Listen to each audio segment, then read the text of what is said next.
Welcome, everyone, to today's webinar brought to you by Pineapple Support and their sponsors. Gender 101, Understand Gender Identities and Experiences. My name is Dr. Tess Kilwein, and I am a clinical psychologist who provides individual therapy, group therapy, and webinars for Pineapple Support. Understanding the nuances of gender identities and experiences can feel really uncertain. This webinar will define and differentiate sex, gender identity, and gender expression. Common gender identities and pronouns will be presented with recognition that the gender identity experience is always evolving. The intersection between gender identity and the adult industry will also be explored. And the webinar is really appropriate for anyone exploring their own gender identity and experience, as well as those aiming to better understand the identity and experience of others in their personal or professional lives.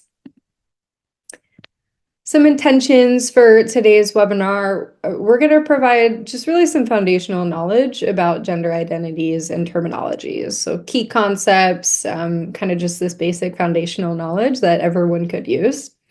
And then we aim to enhance the empathy and understanding towards gender diverse experience by talking about really the lived experience of transgender and gender diverse people. And then lastly, we hope to equip participants with practical tools to foster inclusivity, both in their personal and professional lives. To do all of that, here is an outline for today's webinar.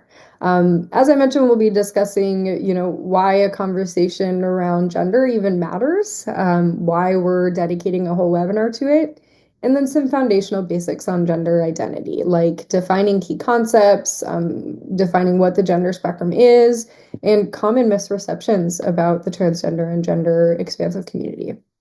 We'll then talk about that lived experience of gender and how to be an ally to gender diverse people. And then, as I always do with my webinars, take some time to discuss the nuances of gender specific to both the entertainment industry in general and the adult entertainment industry before concluding the webinar with some key takeaways. All right, so before we get too far into the webinar, I want to take some time to discuss why gender even matters enough to have this entire webinar focused on it. So understanding gender is essential for all of us because it really is deeply connected to how people navigate the world, how societies organize themselves for better or worse. It really impacts both our personal experiences, our interpersonal interactions and relationships with others, and then these broader societal systems like, workplaces, schools, and larger systems. Gender shapes our personal identity and, societal norms, and they influence the way that we perceive ourselves. So whether that's our sense of self, our expression of identity, or our relationships with other people. At the same time, we know that gender affects how people are perceived by others. So that can shape our, people's opportunities, experiences, and interactions, again, for better or worse. Gender itself can become a foundation for self-expression and personal identity. And unfortunately, societal expectations about gender roles and norms can sometimes limit or constrain this expression of our identities. These expectations about gender roles are embedded within our culture, our media, our workplaces, and even our laws, often perpetuating stereotypes and inequalities, and the adult industry is not immune to these impacts. And then lastly, gender can really have implications for our health and well-being. So research from the Trevor Project reveals that nearly half, so 40% of transgender adults have attempted suicide at one point in their lives. This statistic really emphasizes the consequences of discrimination, rejection, and lack of understanding many trans and gender diverse people experience in their daily lives. So I hope this gives us an understanding of why gender matters and why we're having this conversation. So now we'll discuss some key concepts that are going to be relevant throughout the remainder of the webinar. I understand that everyone is coming to this webinar in really different places, so this may be something that you already know, but for others it may not be, right? And so it's important to really outline some of these key concepts. So, sex versus gender, what is the difference? Sex refers to our biological characteristics, so things like our chromosomes, our reproductive anatomy. It's typically assigned at birth as male or female. It doesn't always match the gender that people ultimately experience in their lives. So keep in mind also that sex is, while it's often defined as male or female at birth or assigned at male or female at birth, sex is not always binary either. That's the case with intersex people that experience some variation of their chromosomes or reproductive anatomy. Now, gender, different than sex because it encompasses the broader roles, behaviors, and identities that we experience, often shaped by society, culture, and lived experience over time. So one's sex assigned at birth does not always end up matching the gender identity that they experience over time. Now, gender identity versus gender expression. Gender identity, again, refers to this really deep, personal, internal sense of being male, female, a blend of both, neither, something in between or outside. Gender is really an experience that encompasses a wide range of identities between or beyond male or female. So some common terms include transgender, non-binary, gender expansive, queer, whatever fits, a person's experience. And I would note that some people don't experience gender at all, as is the case with folks who identify as agender. Now, gender expression is slightly different in that it is more of our external expression, the outward presentation of gender through clothing, hairstyle, voice, makeup, other attributes. And there are reasons that someone's gender expression may not actually match their gender identity. So some people are unable to express their gender in the way that aligns with their identity, either inside or outside of the home because of safety, fear of rejection, whatever it may be. So key takeaway, sex, typically assigned at birth, not always the same as gender identity. Gender identity, not always the same as gender expression, based on lots of societal implications. And then lastly, some key terms here, cisgender refers to identifying with your sex assigned at birth. So doctor assigns you male at birth. Your gender identity and gender expression matches male throughout the rest of your life. There's no difference. Same with female. Transgender refers to an identity, a gender identity different from the sex assigned at birth. So doctor assigns you female, you experience your gender as male and ultimately express yourself as male throughout the remainder of your life. So sex and gender identity don't match. Now, non-binary is really this umbrella term for identifying outside of that male-female binary, transgender female, transgender male binary. But there's, of course, plenty more terms that resonate better with people. So you might hear non-binary, you might hear gender expansive, you might hear queer, you might hear agender or agender. There's really no limit to these expressions. Great. So now that we have an understanding of some of these key concepts, let's talk about the gender spectrum more broadly. So you may have heard the phrase gender is a spectrum by now, and let's talk about what it means exactly. So gender ultimately exists along a continuum. It is not confined to the male or female binary. And this has always existed globally.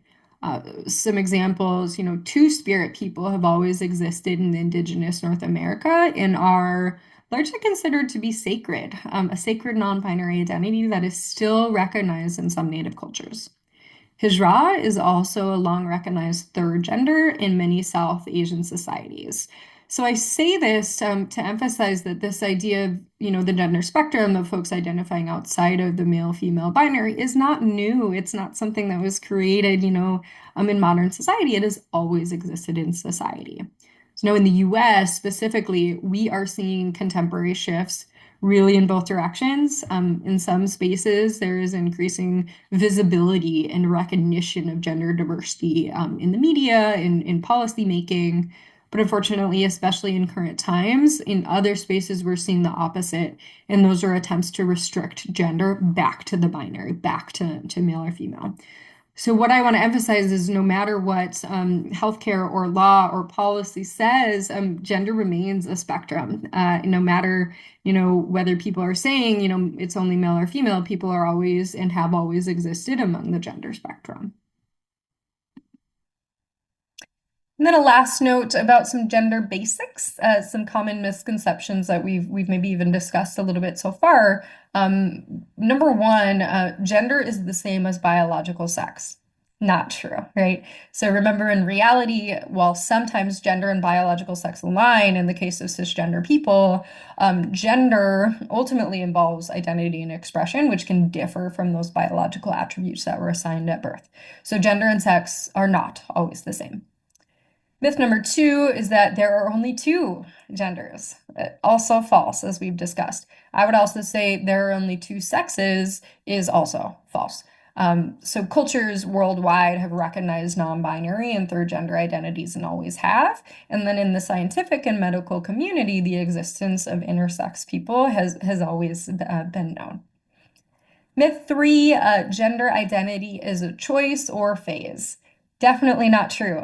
There are decades of really quality research and, more importantly, lived experience that confirm that gender identity is deeply ingrained in not a temporary state for the vast majority of people.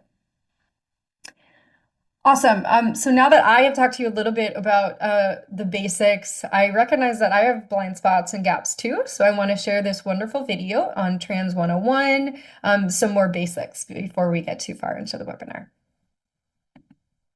Say it one more time. No, that's fine. No, ring. Sorry. Three, two, one. When we think of the word gender, a whole lot of images rush to mind. Most of us are taught the idea that people are born a boy or a girl. And we're expected to act a certain way based on what's between our legs. But that actually isn't true for everyone. It totally ignores the huge and amazing world of people who are trans and gender diverse. and that's what we're going to dive into in this series. Being trans, gender identity, and what it's all about. Welcome to Trans 101.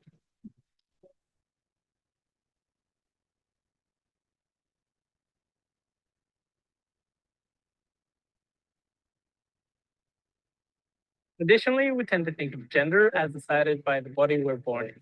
People are usually assigned female or male at birth. Bodies and gender are actually pretty separate things. Gender is basically part of someone's internal sense of self.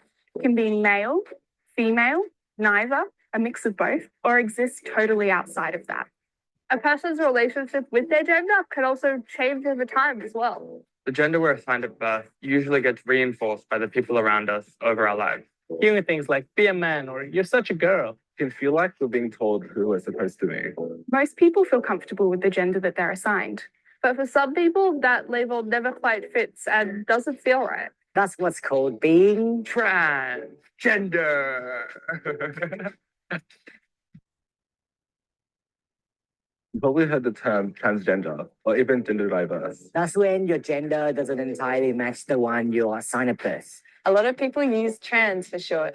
That can mean the gender you were assigned felt meaningless, restrictive, or altogether just didn't quite fit. That might seem like a pretty broad definition, and that's because it is. and the most important thing you need to know, There's no one right way to be trans. There are a lot of different ways people might identify. it's not about knowing every single one. But rather being open to difference when you encounter it. And also keep in mind that gender and sexuality are largely separate things. Lesbian, bisexual, asexual, gay, and straight are a few different examples. But we're all those things in addition to being trans. They're not the reason we're trans. I think for me, there's kind of been this expectation that I transitioned because I like guys and wanted to get with them more easily. Actually, I'm a super gay lesbian. When we talk about gender identity, people often think of two opposing groups. A binary of female and male. And that when you're trans, you go from one to the other. But there's a lot more to it than that. Putting it simply, non-binary is an umbrella term people use. To describe gender that doesn't fit squarely into male or female. And this can include people who feel that their gender is a mix of both. Changes often or is something totally separate. Or have no strong sense of gender at all. Different people might use more specific terms to describe their gender, whilst others use non-binary. And trans people who aren't non-binary. Who identify as strictly male or female. They might describe themselves as binary. There's also a term for people who aren't trans. That's cisgender. Cisgender is a way of saying not trans. You might also have heard this term as cis. Being cisgender is when the gender you identify as totally matches the one you're assigned at birth. The term comes from Latin, meaning on the same side as. And is used in contrast with trans, which means on the other side of. It might be a new word to get used to, but it helps avoid a contrast of trans people and normal people. And instead, just recognize that being trans or cis are just different ways to be. So if you're cisgender, this is a great word to add to your vocabulary. Transitioning is when someone takes steps To socially or physically feel more aligned with their gender identity. First is social transitioning. Social transitioning involves how we interact with people. Such as coming out as transgender. To ask people to use different words and pronouns to describe us. Or changing the way we interact with gendered spaces, like the bathroom we use. Physically transitioning often involves a person altering their appearance To what feels right for them. Like clothes, makeup and hair. or seeking medical support. which can involve hormones or surgery. Transitioning isn't about appealing to other people. Or necessarily trying to look like a cisgender person. It's about a trans person doing what feels right for them. And what that means for each person is different. It's also important to know that transitioning isn't instant. There's a tendency to think of transitioning as something automatic, like there's a fairy godmother who will pop up and magically change everything. Transitioning is a gradual thing. And everyone's different. No two people transition the same way. A trans person's identity isn't defined by the way they do or do not transition. So if someone doesn't feel transitioning is for them, that's totally cool too. Gender dysphoria is an intense discomfort a trans person may feel. About physical attributes or the way that they're gendered by others. Gender dysphoria can be on a social level, a physical level, or even a purely emotional level. Dysphoria can be really overwhelming sometimes. Having to live with a body or expression you're not comfortable with can really impact the way you're living. Trans people find different ways to alleviate dysphoria. And the positive impact that could have is enormous. Like transitioning, having dysphoria doesn't make someone more or less trans. And is not something all trans people experience. There will be a lot of new words. We often hear things like, that's grammatically incorrect. Is that a real word? Fine, you got us. You couldn't get any store-bought brand name words. So we have to go with garden growing, that twice as nutritious. In reality, all language evolves at a community level. Every single word. For trans people, we're developing language that describes who we are. Because in the past, either a lot of the words haven't existed, Or those that have been created by people outside the trans community. And don't always reflect our experiences.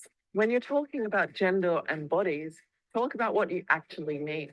People have uteruses instead of women when talking about bodies. Because some trans guys and non-binary people have those too. Or if you're talking about being a woman, avoid things like people with vaginas and just say woman, because not all women have those. There's also never a need to say he/she when talking about a group of people. They will do just fine. it's shorter, less clunky, and more inclusive. Using the right language makes trans people feel included, and it's actually more accurate as well. Learning this stuff so you can be more informed is a pretty awesome thing to do. So if you found this video helpful, Share it online so you can reach even more people. And if you want to know more, check out the rest of Trans 101. Full of even more awesome videos about gender diversity.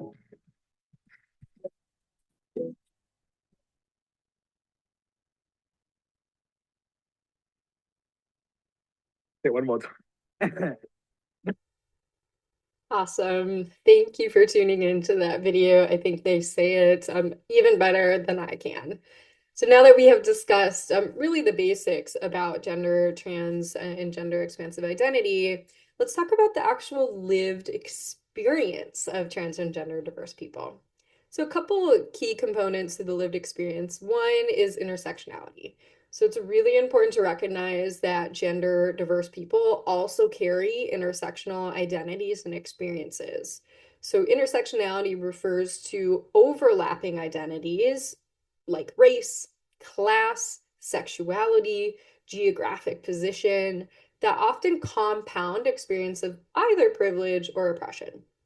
For example, a Black trans woman may face racism, sexism, and transphobia simultaneously, while a non-binary disabled person may encounter unique challenges in accessibility and respect for their identity. So folks who experience transgender or gender expansive identity also bring in their other identities and experiences into the world and can often experience multiple marginalization.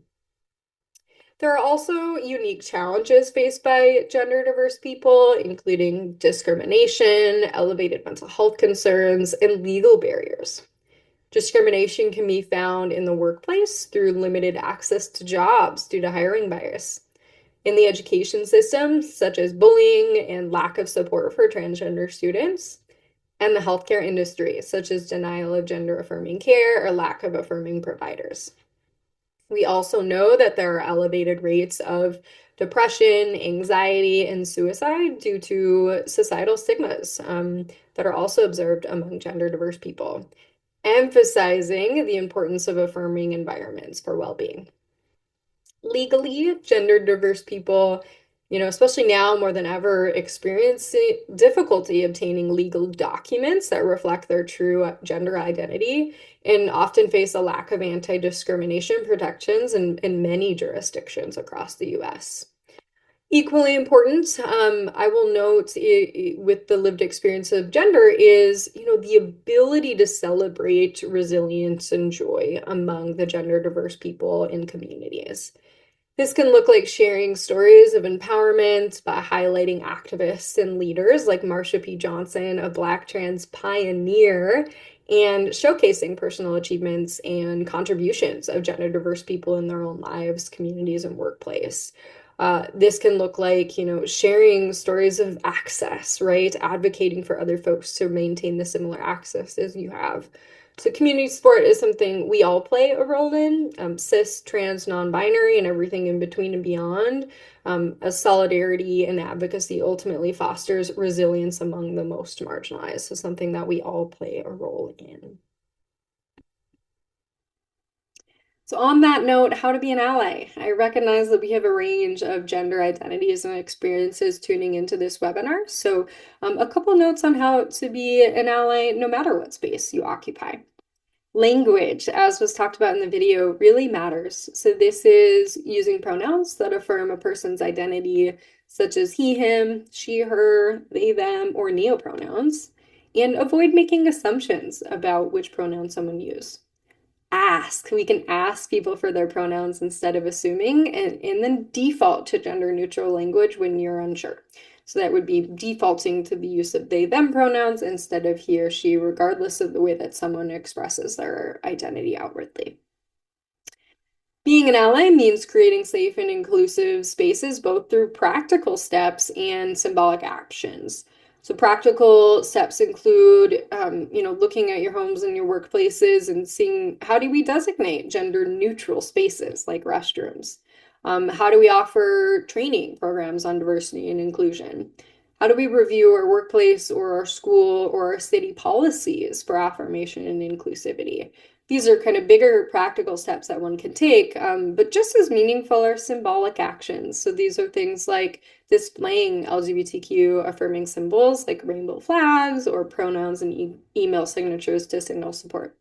Now, these may feel like small and not so impactful things, but what we know from the trans community is when you're navigating a world where you're unsure who is safe and who is affirming, these symbolic actions can really symbol to the trans community that you are a safe and affirming person that they can go to for support. So even these small things like a rainbow flag or pin or pronouns in your email signatures or your bios, right, can really mean a lot to the trans community. Now, most importantly, being an ally is a verb. So that means we have to be active to committing ourselves. This means, attending one webinar does not make you an ally, right? It's an action. It's something we do over time. So I encourage people to really commit to further education and advocacy and personal responsibility throughout their lifetime. You can read books or attend workshops on gender diversity or follow gender diverse voices and performers on social media. You can support local and national campaigns for gender equity through financial contributions if you have the means, signing petitions, volunteering your time, and then, of course, speaking out against discriminatory policies, practices, and behaviors in both our personal lives and our workplaces. one can take this personal responsibility by acknowledging and correcting our own mistakes, showing commitment to growth. So lots of ways to be an active ally. Okay, let's talk about gender in the entertainment industry more broadly, and then we will talk about gender in the adult industry specifically. But when I was kind of searching Gender 101 and things that might be important for this webinar, I came across this survey by the Screen Actors Guild, the American Federation of Television and Radio Artists. And what they did is gather data from their members to provide insight into how sexual orientation and gender identity influence the experiences of performers working across the entertainment industry. So the data combines or it examines working conditions and professional outcomes of LGBT performers. So here's just some of the data that I'm going to share that I think helps conceptualize the experience of gender and sexuality diverse people in the entertainment industry. One, about a third of all respondents believed that casting directors, and producers may be biased against LGBT performers. So that widely exists. On set, more than half of LGBT performers had heard anti-LGBT comments. Over half of LGBT respondents believe that directors and producers are biased against LGBT performers in hiring. And then the study also found that LGBT respondents were less likely to have agents, putting them at a disadvantage when looking for hiring and work opportunities in general. And then lastly, when LGBT performers do find work, they experience different treatment on the job, including discrimination that puts these performers at a professional disadvantage. So I share this to emphasize, again, why a conversation about gender and sexuality matters in the adult industry is that we know that LGBT performers, based on this data, that just differential treatment exists, right? Both in the hiring process, when on set, when putting their work out into the world. So then I looked a little bit more into gender in the adult industry specifically. I always like to address the complexities of whatever topic I'm talking about, specifically within the adult industry. So first, on a positive note, there are unique opportunities for gender diverse and trans people in the adult industry. There is a growing market for representation of trans and gender diverse content, which has led ultimately to increased visibility and even dedicated studios and productions, specifically for gender diverse and trans people. Now, platforms that allow performers to control their own content, like OnlyFans, actually have empowered many trans performers to thrive financially without relying on mainstream studios, many of which historically maybe haven't hired trans performers or have mistreated trans performers once they're in the studio or on set. So ultimately, there has been increased industry recognition. There are some even award shows and organizations that acknowledge the work of trans performers in dedicated categories. At the same time, of course, there are unique challenges in the adult industry faced by transgender, non-binary, and gender expansive people. Across all spaces, trans performers often face discrimination and stigma, both within and outside of the industry, such as being excluded from mainstream studios, typecasting, or being denied the same opportunities as cisgender performers. Now, many trans and gender diverse performers actually report being paid less than their cis counterparts, even though trans content can be highly profitable for studios, so a discrepancy there. While there is a demand for trans content, unfortunately, research has shown that much of it is driven by fetishization rather than genuine inclusivity. So this can create sometimes unsafe or unaffirming environments or interpersonal interactions for trans content creators. As a result, many of trans content creators can find themselves boxed into really specific categories that don't allow for a full range of expression. Further, all marginalized identities within the adult entertainment industry, trans and non-binary individuals might experience higher risks of exploitation, unsafe working conditions, and discrimination both on and off set. these experiences can be really exacerbated for folks based on intersectionality that I discussed previously. So performers who hold multiple marginalized identities may experience a range of differential treatment or discrimination both on and off set. One may experience discrimination both because they experience a minoritized racial identity and a gender diverse identity. Further, some trans performers have spoken out really publicly in the media and on their own kind of blogs about difficulties transitioning into mainstream or cis porn categories, right? Is that they're very boxed into trans content, again, often fetishized, whereas trans women are women, right? And when seeking access to spaces and studios to perform as a woman, experience some difficulties in that way. Lastly, performers, of course, face stigma outside of the industry that can capitalize the challenges in their lives. So personal relationships, healthcare access, legal and future career opportunities, all of which has been discussed.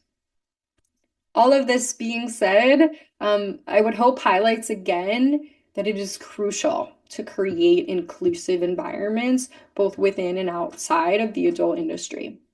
Inside the industry, this looks like focusing on strategies that really foster acceptance and respect for all gender identities and expressions in the workplaces, in production, in marketing. This can be things like, of course, encouraging the use of inclusive language in our promotional materials, and then adopting policies that support the experience of diverse gender identities and expressions. Education awareness, super important, especially I would say for, our producers and our folks that have leadership roles and make decisions about how performers are treated and compensated. So for industry professionals in particular, things like ongoing education about gender identities and resources on better understanding and respecting the experiences of people across the gender spectrum are really important and should be offered. Lastly, to take away, there is an impact of representation. So we would like to see accurate and respectful representation of diverse gender identities in adult content. This means advocating for breaking down harmful stereotypes and boxes for trans and gender expansive performers, and ultimately promoting authenticity and inclusivity across the adult industry. Okay, so before we wrap up today's webinar, I want to leave you with a few key takeaways about Gender 101. First, gender diversity is natural and enriching aspects of human identity. So from the beginning of recorded history, communities and cultures have recognized and celebrated a range of gender expressions beyond the male-female binary. This has always existed. So this diversity not only reflects, the complexities of human biology and psychology and culture, but also enriches our communities by bringing a variety of perspectives, talents, and experiences. And that is true for the adult industry as well. So embracing gender diversity allows people to live authentically. It fosters creativity, empathy, and connection, both within society and subsets of society like the adult industry. Next, understanding and affirming gender identities strengthens broader communities, not just the trans and gender expansive people within those communities.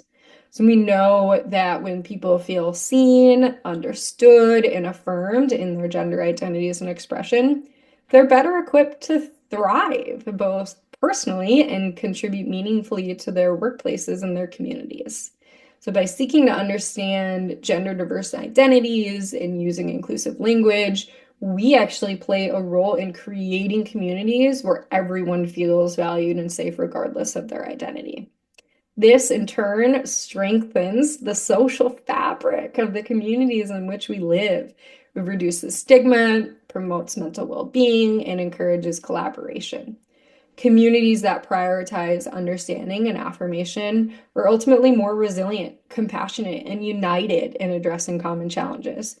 And when I say community, this includes the adult entertainment community. So don't we want to be a space where people are able to be their authentic selves, create content that's truly affirming and creative, right? Don't we want to be resilient and compassionate and united? Lastly, what I want to leave you with is everyone has a role in fostering inclusivity and respect. This cannot be solely a responsibility of the people who are impacted. Building a truly inclusive society is a collective responsibility that begins with each of our individual actions. So the simple steps like listening to this webinar with an open mind, respecting people's names and pronouns, even if you don't fully understand, and then more actively challenging discriminatory behaviors and policies can make a major difference. Institutions, workplaces, governments also play a major role in implementing policies and practices that ensure equity and fairness for all. So in this climate in particular, what role do you play in that? Whose ear do you have? What kind of time and space and financial contributions might you be able to make? Ultimately, by taking these really intentional steps to foster inclusivity and respect, we can contribute to a world and an industry where everyone can thrive, regardless of their gender identity and expression. So I want to thank everyone for taking the time to tune in to today's webinar on Gender 101. Again, this webinar was brought to you by Pineapple Support and their sponsors. Thank you.